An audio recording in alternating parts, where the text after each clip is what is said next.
Hi, and welcome to another great video brought to you by LearnYourNewMac.com.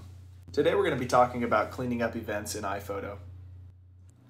It is essential to keep your events tidy. They represent your entire library, and they're your first line of defense when it comes to organizing a mixed up set of photos.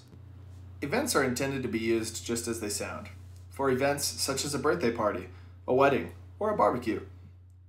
I just brought in a great deal of photos from various sources, and they're all mixed up. I'm going to start by opening this first event. It can be opened by double-clicking. Next, there are two things about the interface I'm going to tweak right away: the sorting options and the zoom level. You want to make sure you zoom in enough to be able to identify photos, but far enough away so you can see many of them at a time. I think just about here will be perfect. Next, I'm going to go up to the very top menu where it says View, and I'm going to go down to Sort Photos. I'd like to make sure that they're sorted by date and also ascending, which means the newest will be at the bottom. To double check that they are in the right order, I'm going to click on the first photo and then go down to the bottom right and click Info. This panel on the right opens up, which can tell us more information about the photos. This particular photo, titled DSC00302, was taken on July 20th, 2007. If I scroll to the very bottom of my library, oh, it's a wedding. What do you know?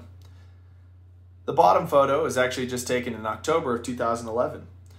So approximately 4 years apart. Obviously, it's not the same event. They don't belong in the same event. We're going to talk about how to split this event and make them into two, as they should be. One event for a trip to Lake Powell and another event for a wedding. This event can be split a number of ways. I'm going to show you the simplest in my opinion, which is highlight the first photo of the second event. Then proceed up to the Events menu and click Split Event. And voila, look what we have there. The top we have the Lake Powell event, and beneath that we have the wedding event. I'm going to go back to my previous window, which is all events up at the top, and I'm just going to verify that it happened as I expected. Right here, this should be just the wedding. It looks like it is. I'm just rolling from left to right, right to left to just kind of skim through and double check I have all the right photos. Yeah, it is. So I'm going to go ahead and click underneath it where it says Untitled Event and just type in Melinda and Greg's wedding.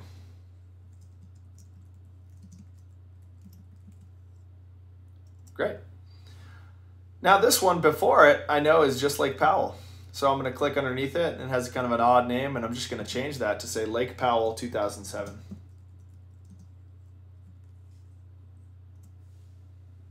So there you have it. That's the first way to split events.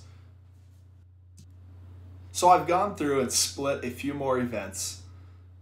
I'm going to go ahead and title this one Mud Volleyball.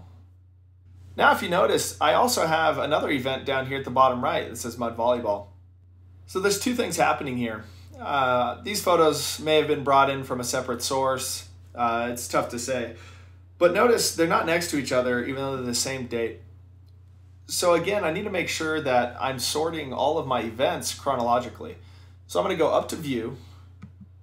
I'm going to go down to Sort Events. And I'm going to sort them by date as opposed to manually. So then we have these two Lake Powell events together. We have the two Mud Volleyball events together. And I'm just going to drag one on top of the other. And it says, do you want to merge these events? If you're confident, you can have it not ask you again, but for now I'm going to leave it and just hit merge. And so now we have one master Mud Volleyball event, June 10th, 2011, and there's 26 photos inside of it. So my events are in a lot better shape. I still have these Lake Powell ones to deal with. In order to merge them, if you don't like the dragging thing, there's another way to do it, which is highlight one and then hold the Command key, click the other, and then you can go up to Events and then create a new one based on those two. And there we have it. Although what's kind of frustrating about that is it didn't keep the Lake Powell 2007 name, so I'm just going to click on it and type that back in. Perfect. This window over here to the right, you do not need to keep open at all times. I just use it to get more information about an event or photo. I'm going to click Info at the bottom right to hide it. Now I'm going to give you one final quick tip about events. A lot of times I've seen folks with a huge event that has hundreds, maybe even thousands of photos that do not belong together. They're actually separate events. So I made one crazy sample event right here with 619 photos, and it ranges from 2007 to 2012. I'm going to go ahead and double click on it, open it up. I'm going to start at the very top.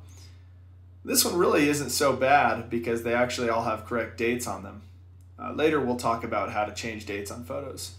But if you noticed, we have Lake Powell, we have a New Year's party, we have a barbecue, San Francisco, all sorts of different photos. So the best way to take care of this, in my opinion, is to go down through until you see when events change. So right here, we have Lake Powell and then a New Year's party. So I'm going to click on the New Year's party. I'm going to go up to events. I'm going to go ahead and hit split. Okay, that splits this master event once. Then I'm just going to keep scrolling down. So here's a different event. I'm going to click on that. I'm going to go up to events, split.